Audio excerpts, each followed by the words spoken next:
And we're going to be performing for our third and final surgery of the day here at Deuk Spine Institute, a Deuk laser disc repair, which is an endoscopic surgery that was pioneered here at Deuk Spine Institute by myself. And the focus of the surgery is to treat back pain and leg symptoms called radiculopathy. Some common leg symptoms include weakness, numbness, tingling, pain, neurogenic claudication, and sciatica. So our goal with this surgery is to eliminate the back pain this patient's had and to eliminate their leg symptoms. So you can see the MRI. Now the first thing to take notice of is that the lumbar spine of this patient is not normal by any means, and that there are a lot of problems with the discs. As a matter of fact, if you look at this MRI, you can see that virtually every disc here has some damage, except for maybe the L5S1, the bottom one. Here, that is the L5S1 disc right there. Now we're going to be repairing this herniation and this herniation today because the patient's pain is localized here on exam, and those two disc herniations I think are causing the pain. So we're going to get started. We're going to go from the left side because the patient's pain is on the left side. You can take the view off the computer and bring it down here to the operating table. Hi, I'm Dr. Deuk Majan. I'm the surgeon. We're going to get started. I'm going to talk to my patient. My patient is awake at this point. We do these surgeries on the lumbar spine with the patients having sedation, light sedation. The same kind of sedation, for example, you'd have during a colonoscopy. As long as the sedation's done properly, you don't remember anything, and you're asleep for it. Okay, but our patient is not intubated. There's no tube in their mouth. So for the lumbar Deuk laser disc repair, our patients are awake in the beginning. We're going to put them to sleep. So I'm going to talk to him for just a moment. Sir, Dr. Deuk here. You ready? We're going to get started, okay? I just need you to lay still. Can you do that for me? All right. Now listen, I'm going to give you some numbing medicine to make things feel better. But if you have pain, I want you to say, ouch. And then tell me if the pain's in your back or is it down your leg, okay? So say, ouch, back, ouch, leg. Make sense? All right, we'll get started. In a little bit, I'll put you to sleep, but when you wake up, we'll be done, okay? The surgery will take probably about 45 minutes total. Doctor, you ready? Our anesthesiologist is ready. You're going to feel a little stick and burn. That's just numbing medicine going in, okay? That's me pinching your skin. That's the numbing medicine. Don't be alarmed.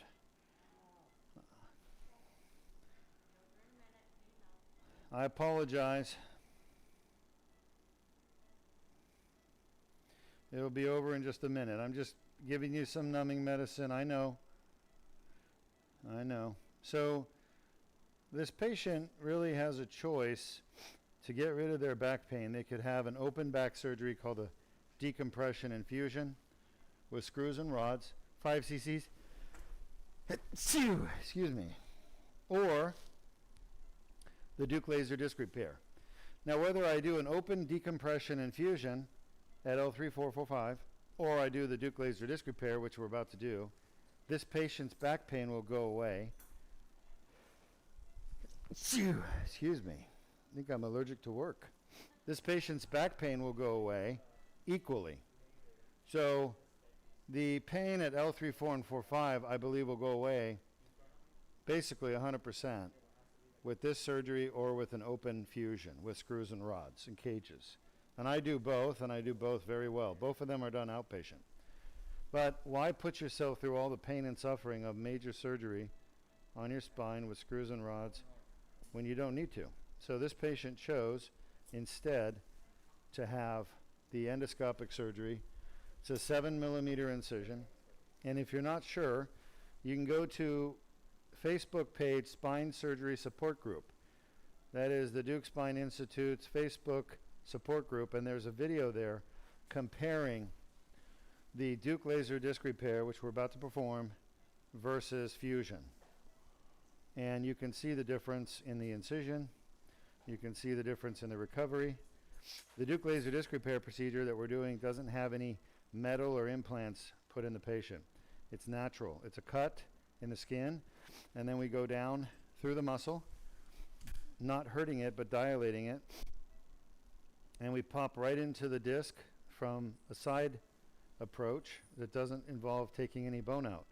All the other spine surgeries that are done, let's go lateral. All the other spine surgeries done by other spine surgeons are done open, and they're done with removing bone from your spine. The bone they take out is in the back of the spine usually, and they take bone out from the joints, and that's going to weaken and destabilize the joint. All right, so is he okay? All right, so I need to see the AP view again. So in the lateral view, you can see the side of the spine. You can see that the L2-3 bones are fused together, and that the 3-4 and 4-5 discs are collapsed about 70%. I see. I see it now. It's good. That's good. Well, who changed the... So by the way, for those of you who don't know, these surgeries are broadcast live. So if you're watching the surgery right now at 12:13 and 47 seconds Eastern Standard Time on January 21st, you're watching a live stream. So we don't edit any of our surgeries. We want to not edit surgery because we want you to see what really happens. And editing things means you're cutting out parts. And usually when people edit, they cut out the parts they don't want people to see. So we don't edit any of our surgeries, and we haven't edited them ever. You get to see the real deal.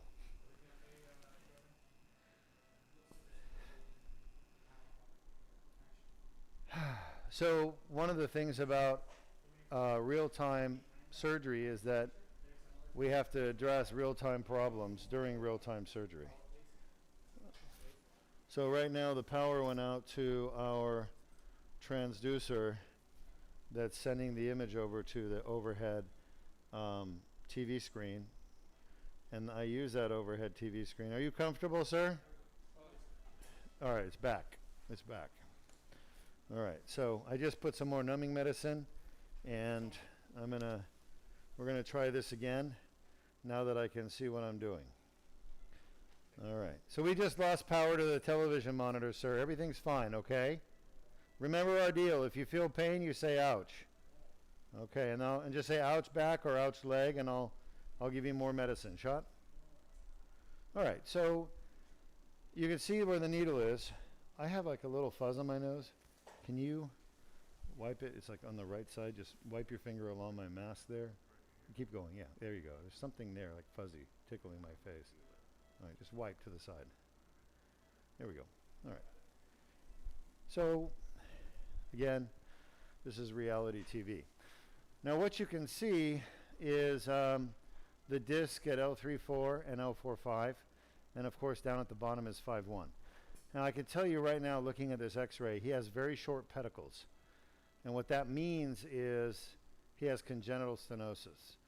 Anybody born with short pedicles, and that's something you're born with, by the way, means that you have narrowing of the spine that you're born with, called congenital stenosis.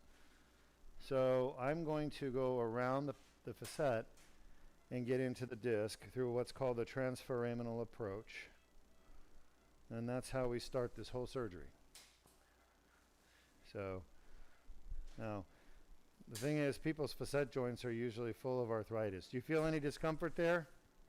Yeah, all right. So I'm on track. It's perfect.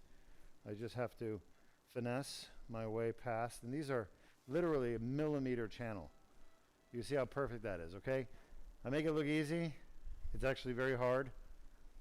But I have Luis here as my inspiration. AP. You all right? You like my joking, huh? All right, we're getting there, okay? We're going to take good care of you, don't worry.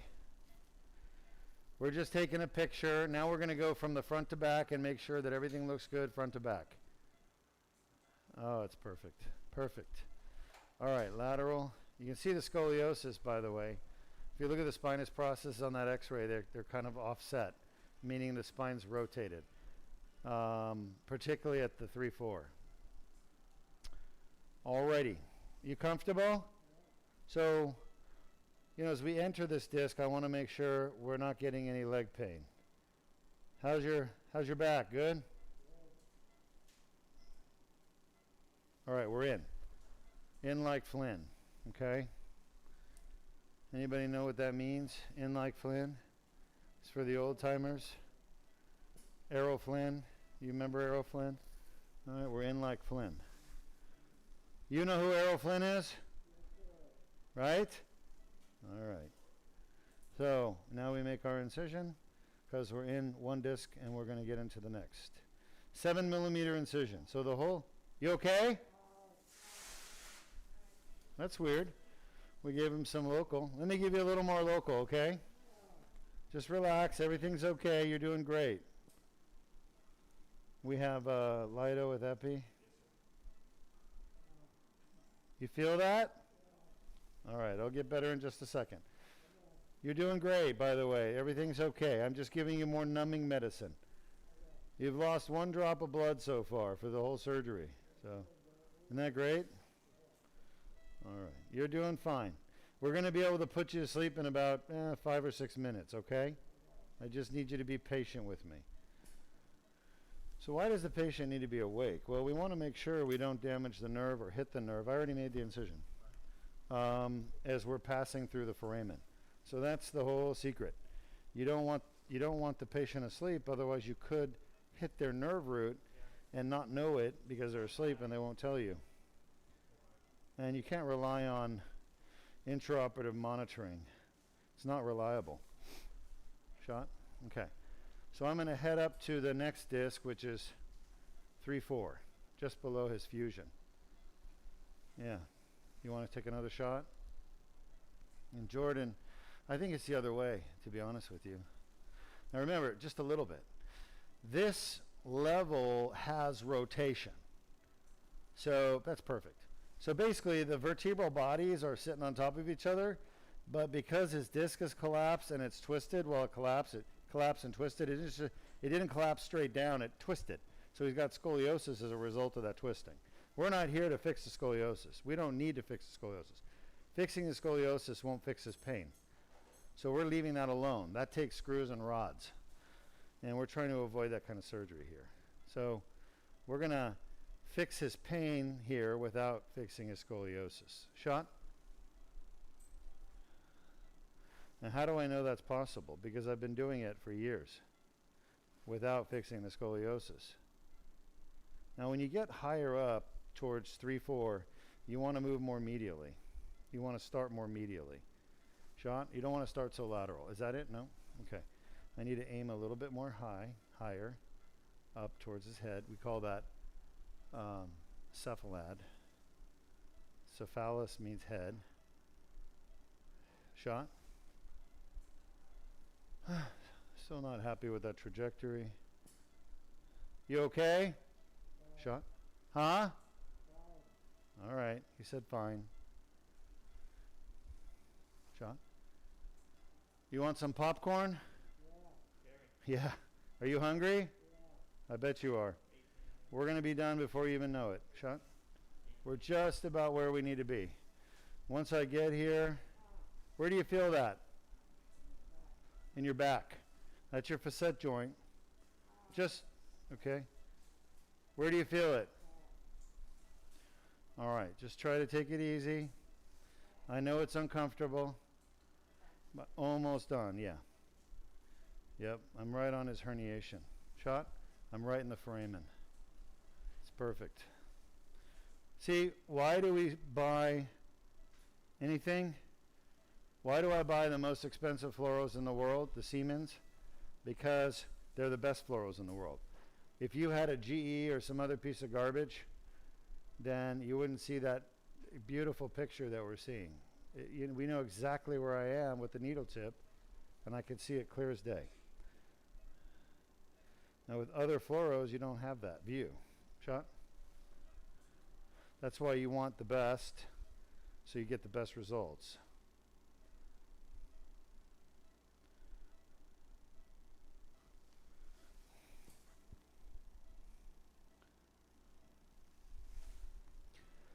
All right, so we are in like. Nice. The patient said Flynn. I love it. All right, are you comfortable? Well, unfortunately, it won't be pressure. I don't think. Okay. We're going to put you to sleep in just a minute. So here is where I actually test those discs. Now, I'm going to talk to my patient for one more time. What is your biggest problem? Is it back pain or leg pain? Back pain. And do you ever get pain down your leg? No. You get numbness in your leg, tingling, weakness? Huh? All right. So he's a... All right. Well, I think we know where your pain's coming from. How bad is that on a scale of 1 to 10? 8.5. 8.5. That's all? Didn't go up higher? How high? 9? All right. Is that where you typically get your back pain? Huh? Yeah. So concordant, 9/10, L4-5. So people wonder, how do you know, Dr. Deuk, that the disc causes pain? Do I need any more proof than that? I mean, it's called a discogram. I didn't invent it. Huh? Right? We just did a test, and you almost came off the bed because it hurt so bad. And that's your typical back pain, right? Yeah. And maybe it doesn't get to a 9 all the time, but the location and quality of the pain is the same. Are you better now? Yeah. All it needs is stop some water. What's that? Just lay still. Don't try to get up. Okay. You're moving around a little more than I want you to. This one is up against the end plate, so I'm not able to, I need to play with it a little bit. So I'm trying to inject the dye, and I'm meeting resistance because the dye doesn't want to leave the tip of the needle, because the tip of the needle is pressed up against the end plate, and I don't want it there. Shot? It might be better right there. Keep rubbing my elbow on that. Are you okay? All right. So we tested 4-5, right? You feel something there? Yeah. I can't get the dye out. Shot? I'm just stuck in your end plate. There must be some grunge in there. But you know what? I know what to do. Let's go with the guide wire. So this is problem solving in real time. There's a little schmutz at the end of this needle probably, and I'm going to pipe clean it out. Shot. There we go. Let's see if I feel the end plate there. See if that works. Sometimes it works, sometimes it doesn't. Nope.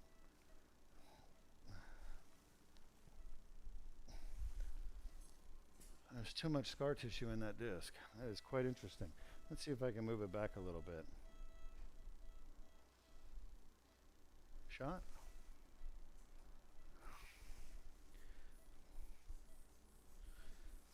And I really want this discogram, not just to record the pain response, but because I want to stain the disc with blue dye. I need that blue dye. I don't have to have it, but it helps a lot. Well, I honestly think this disc has so much scar tissue, I can't get the dye out of it. So, not much I can do about it. We don't see that very often. But we can still do your surgery. You are special. All right, sir. Just, we're going to put you to sleep. When you wake up, we'll be done. I want you to count from 1 to 100 out loud. You're doing great. Everything is perfect. Shot. Keep going. You're doing awesome. All right. Needles out. Guide wires in. Again, we're going transforaminal. We're going through a natural hole that is already there in the spine. If every other surgeon in the world is going to cut right here in the middle, They're going to pull the meat off the bone. They're going to drill a hole in the bone to get to the disc. And by the way, they can't fix back pain with that. They can't fix back pain with a laminectomy. You can't fix back pain with a microdiscectomy. You can only fix back pain by stopping the movement at the painful disc. That's a fusion. And sometimes artificial discs can do it. But the Deuk laser disc repair, this surgery right here is designed specifically to cure that back pain, as well as the leg pain. So it's the best of all surgeries because it's the least invasive. There's no fusion, no metal. You're doing great. Keep going, Shot. All right, let me know when I can move forward.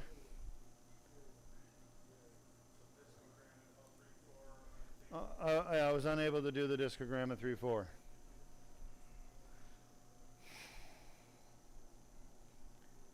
All right, any questions from our audience? You can see the whole surgery will be done through a 7mm incision. Let me know when I can progress. Go now or wait? Yeah? All right. You have a question, Sean? Yes, one of our viewers on Facebook asks, with some fractures, they pull the bones together to get compression. Would you ever try to pull the vertebrae together if the gap was small enough? Okay. So I really didn't hear the question. It's something about a fracture and pulling bone together, but I didn't understand the question. They're basically asking, would you pull the bones together to get compression if you were treating a fracture?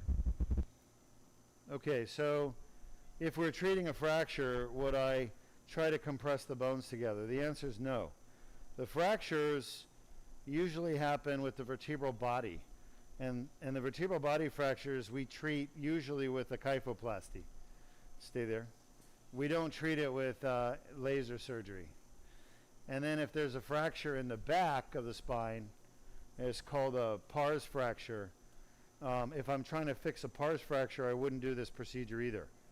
Now, some people have pars fracture and bad back pain, and we're able to do this surgery to treat the back pain, but not to treat the fracture.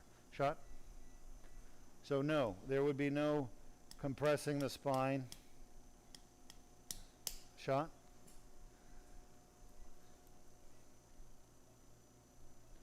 I need a new outer glove. 8.5, please. I need a new inner glove. You have outer and inner?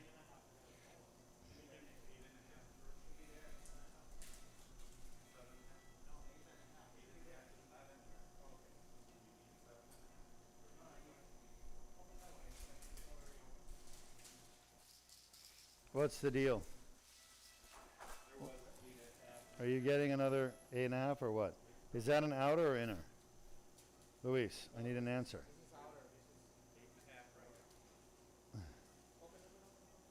So you have an inner too, right?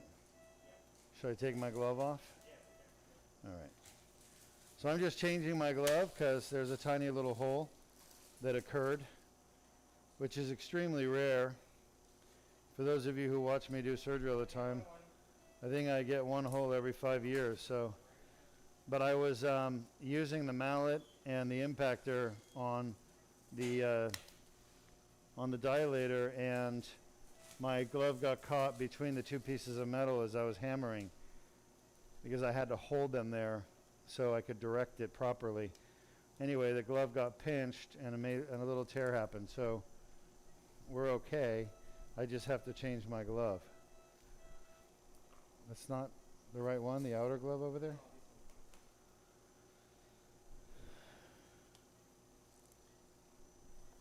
All right, let's try this again. Patient's fine, I just had to change my glove. So we'll try this again. All right, shot. Is that it right there? So once again, the dilator shot is moving along the guide wire, and once I get it started, shot, yeah, that looks good. I can take the guide wire out because you don't want to over pinch the guide wire by the tip of the dilator. Sometimes they go different directions. Shot. And I can feel a lot of scar tissue in here. Shot. Yeah, definitely. This is a very collapsed disc space. He's not responding, which is good. I'm just trying to think. It's pretty tight. Let's see. This is the one we couldn't do the discogram because the disc space is so scarred up. So the reason people get discogenic pain, they get an annular tear, they get nuclear material stuck in there, they get a herniation, which is the nuclear material sticking out, and then they get inflammation in the annulus. Now if that inflammation goes on for, the longer it goes on, the more scar tissue you're going to get. Inflammation creates scar tissue. Okay, shot? So some patients that we treat, they've had inflammation going on for many, many, many years, and that inflammation causes tremendous amount of scar tissue inside the disc, like this patient at this disc. Go ahead. Which is L3, L3-4. So when you get a lot of inflammation and scar tissue over the years inside a disc, it literally holds the bones together, like squeezes them and holds them. It doesn't allow them to move. And so as I'm going in here, I'm trying to get the bones to separate by placing the tubular retractor and dilator. And yet I'm unable to get the bones to distract. It's called distraction, because they're literally compressed so tightly from the scar tissue. Shot, I don't think that moved. Now, occasionally we are unable to get the dilator out with just this tool, and we have to use a vice grip. Do we have our vice grip ready to go in case I need it? Yes, I know. Let's see. Yep. So, let's try again. Oh, that was hard. Shot? Okay, yeah, we're there. Whew! It's my workout for the day. All right. So hopefully our tube won't be crushed. We need to get together, like I said the other day. Okay, I need to know how many we have, and we should probably buy some more before Wolf jacks the price up. Right? All right. A lot of our instruments are made in Germany, and although Germany has great quality and well-designed instruments, they do like to charge a lot of money.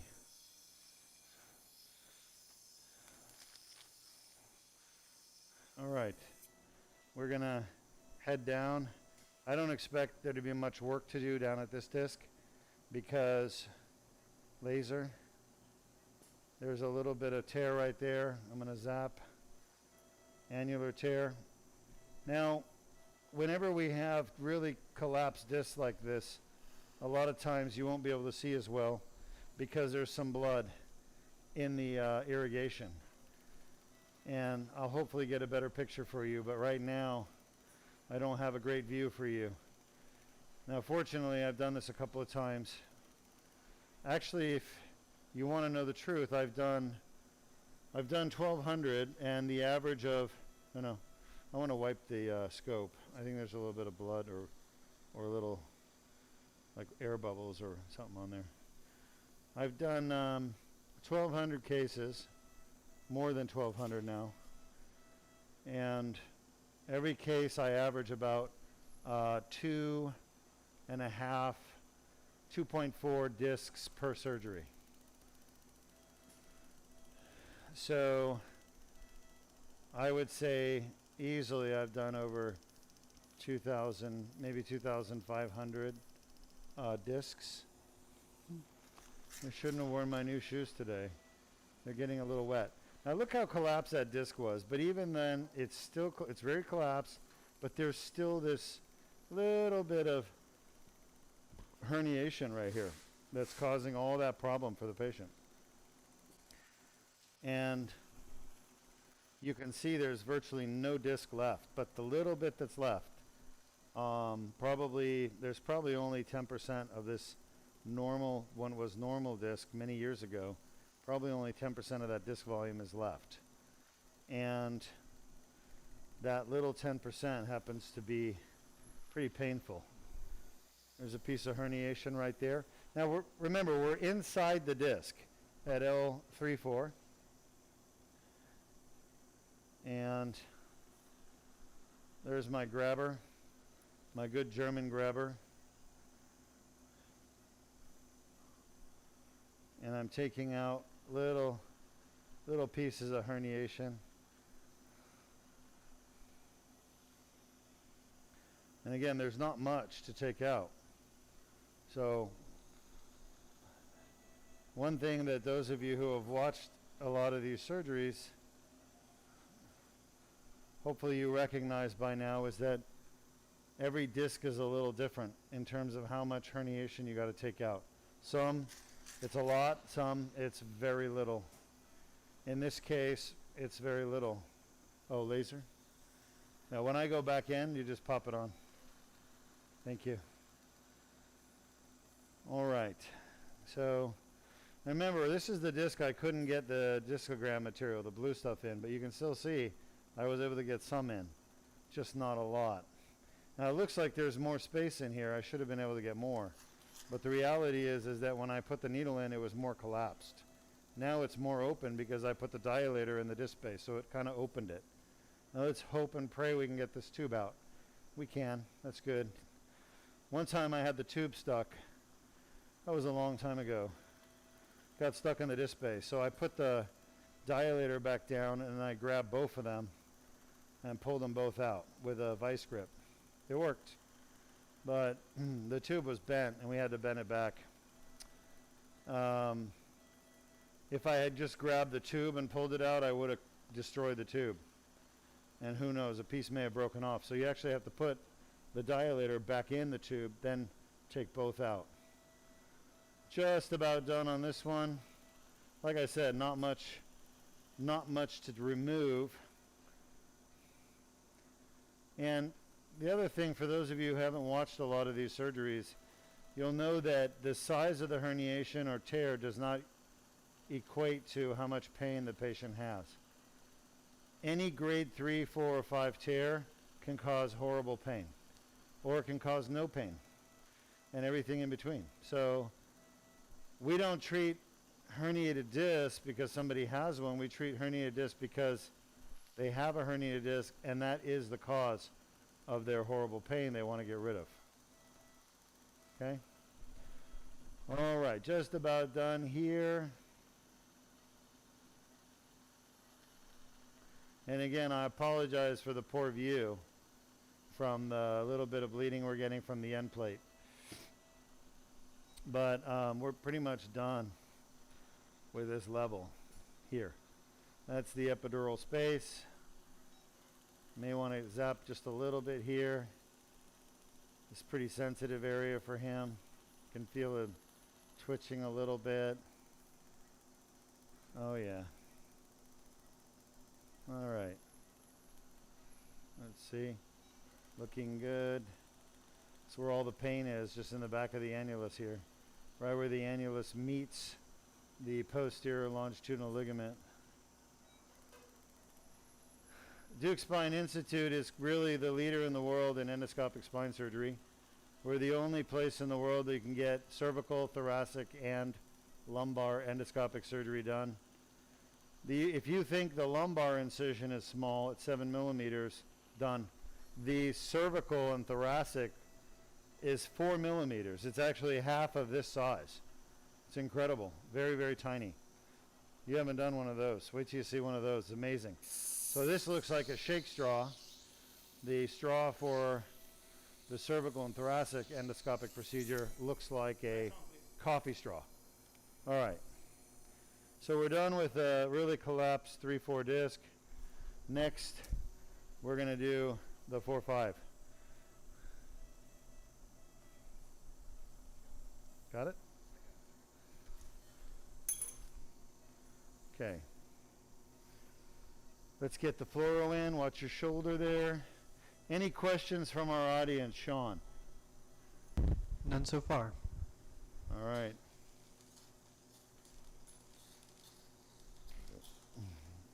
Does everybody know what a vice grip is? Everybody in the audience? No? Okay. I'll show you. You guys see this? Yeah? Yes, we can. All right. Crescent wrench, vice grip. So you put something in there. All right, put your finger in there, Luis. And literally there's a mechanism that allows it to grab on and literally hold it in like a vice. That's why it's called a vice grip. And then you can pull things out. So I only use this on my employees when they really misbehave. It's rare. All right. Are we ready? Yeah? Good. All right, so we're going to get the second level done. It's going to be a guide wire down the needle. Once again. Shot. Okie dokie. Let's see, I need you to relax off there. Okay. Good. Shot. Uh-huh. And we're going to, let's just see, shot. And you want to make sure when you come out, you don't take the guide wire out with you, just the needle. The guide wire needs to stay. Otherwise, if the guide wire comes out, do not try to put it back in without using the needle. So you got to start over. Shot, that's it right there? Okay, good. All right. So one incision. You guys see that 7mm incision? And now we're going to start the second disc, which is the, little bone in there from the last, a little scar and bone. Okay, shot. Looking good.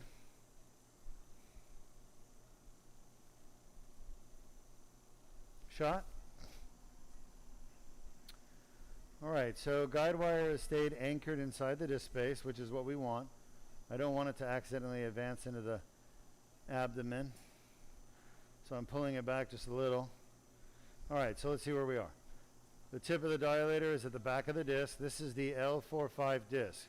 We're doing 3, 4, 4, 5, right? Now one thing that we haven't talked much about is what happens to these discs when we're done. What we found is that the Deuk laser disc repair surgery actually improves the mobility and movement of the disc. Why is that? Well, you can see that disc we just did, the 3-4, didn't move at all, right? But when you get in there and you start lasering all that scar tissue away, it actually frees up the movement and it allows the disc to move more, the bones to move more. So rather than, fusion, which takes away movement, artificial discs, which they say preserve movement, but that's debatable, the Deuk laser disc repair actually increases movement of all those surgeries. It's the only one that improves movement. Now you're going to have to take my word for that because I haven't published those results. But that's certainly something, if I ever had a neurosurgeon or orthopedic surgeon that wants to come train, that would be one of their research projects for their training year, is to look at movement of discs after surgery and before surgery and compare them. Okie dokie. So we're looking good here. And we're going to advance the dilator into the disc. Shot again. Not as difficult on this one, but still far from normal. So this gentleman has had clearly tons and tons of inflammation going on in his discs, causing pain for years and years. And all that inflammation creates scar tissue, which is really thick and tough, and it holds the bones together and keeps me from getting in there to fix it. So doesn't mean I give up. It just means I have to be a little more aggressive. Shot. All right, good. So you can see the tubular retractor is entering the foramen. Shot. Just want to make sure I'm not pushing the dilator forward as I advance the tube. The McDonald's shake straw. There it is. Shot. It's a beauty. It's a beauty. I think that's good. Does our audience have any questions, Sean? One of our viewers on YouTube is wondering, did you apply any steroid to the muscles? Did I apply any steroids to the muscle? The answer is yes. We give a little bit of depomedrol. Is that right? Depomedrol when we're done. And the reason for that is just to reduce some of the inflammation the surgery may cause.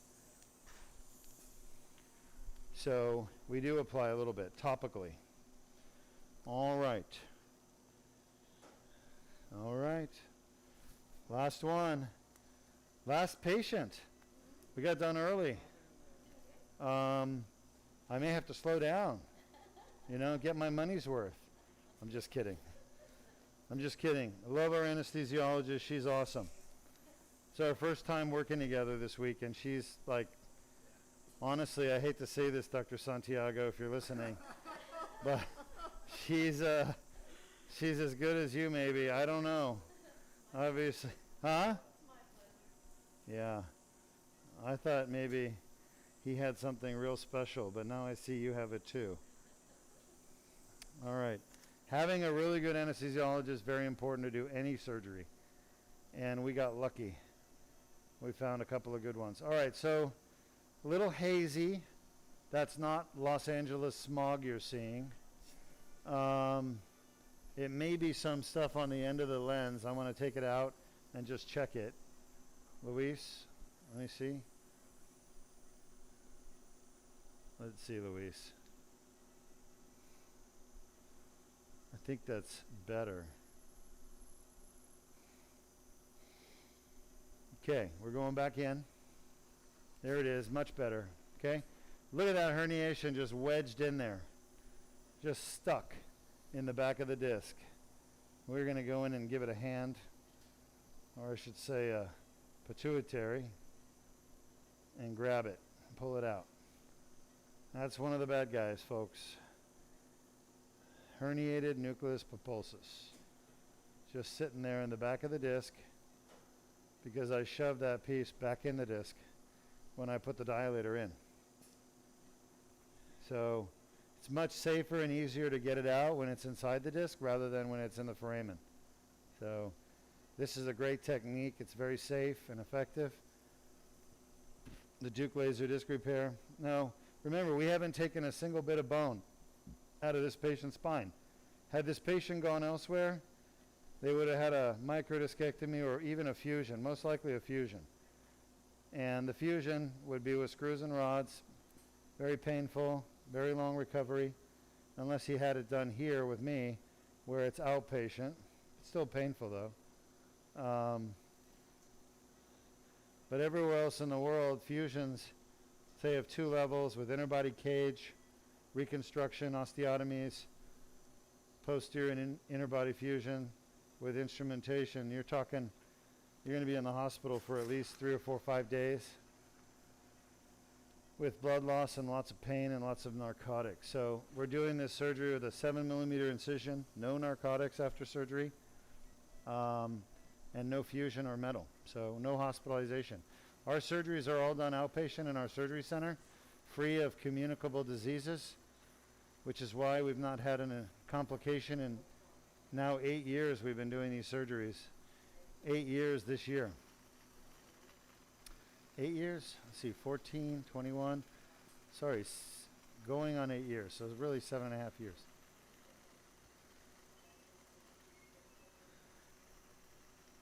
All right, we're inside the disc.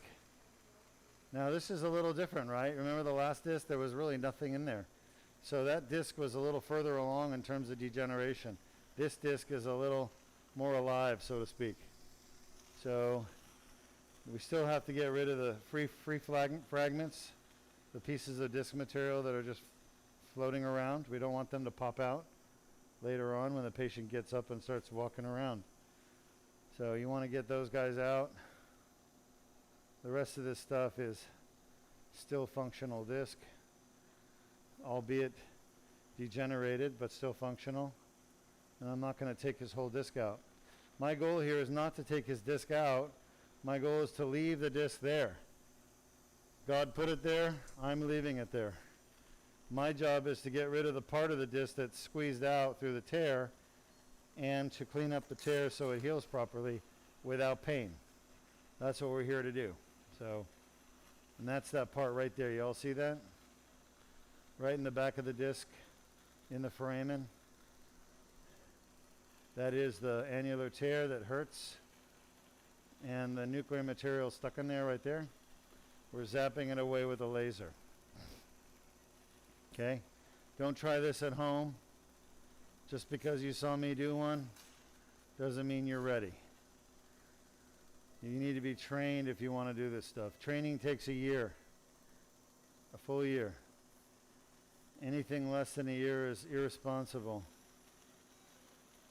for most doctors. There are some exceptional surgeons that can do it if they've had some prior experience, but sooner than a year. But most doctors plan on spending a year to do it right. Now, there are no training centers in the world to train you on this except for the Deuk Spine Institute. There are a few places that may offer some courses, but the problem is the people that sell these endoscopes, they all want you to think you can be trained in a weekend, but you can't. They're not the ones who get sued when the patient has a complication. You do. The doctor does. So, and the hospital probably does. So don't believe the salespeople. They're always just trying to make sales. You gotta trust your gut. And if your gut tells you you're ready to do these kind of surgeries after a weekend course, then you need to go and have gut surgery done because your gut's wrong. This is not a weekend course type of surgery. You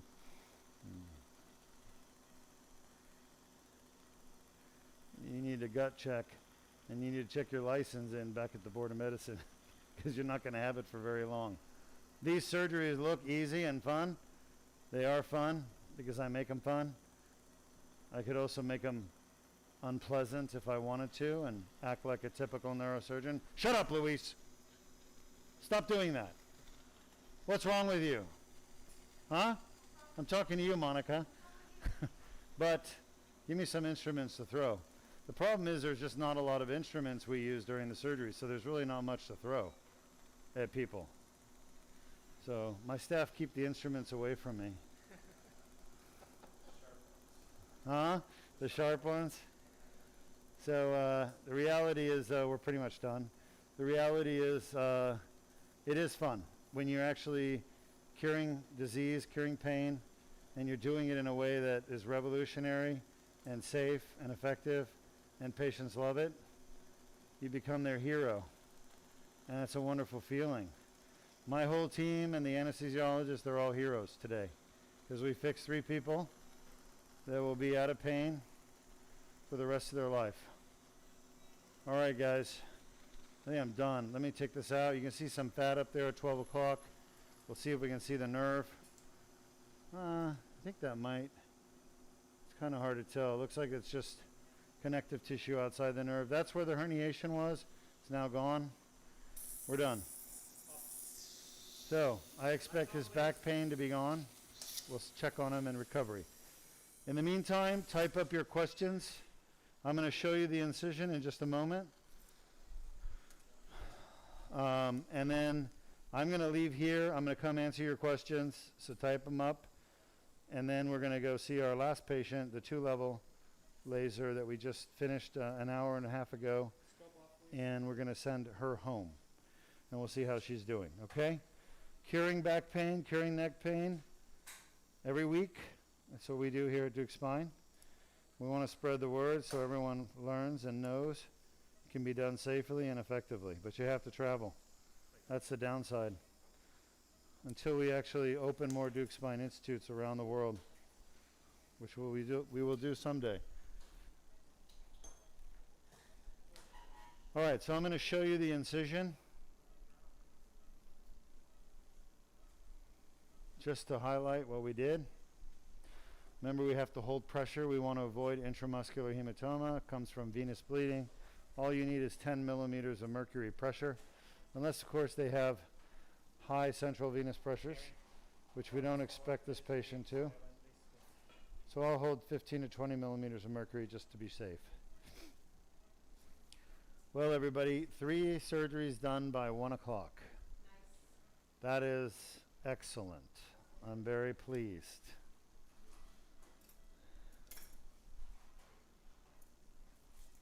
You'll all be enrolled in the Jelly of the Month Club. You guys finally I picked a movie that people know about, right?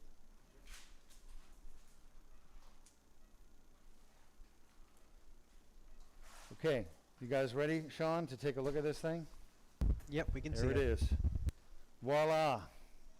The whole surgery was done through this little cut. No bone removed from the spine, no laminectomies, no facetectomies, no destructive procedure. Totally natural. The only scar tissue from this whole surgery will be that incision. And you won't even be able to see it in 6 months from now. All right, type up your questions, folks. I'll come answer it, and then we're going to take a look at our last patient. I threw a Ray Tech off the field.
endoscope and laser to repair the disc and basically do an annular debridement, remove the herniation. That way the disc itself will heal.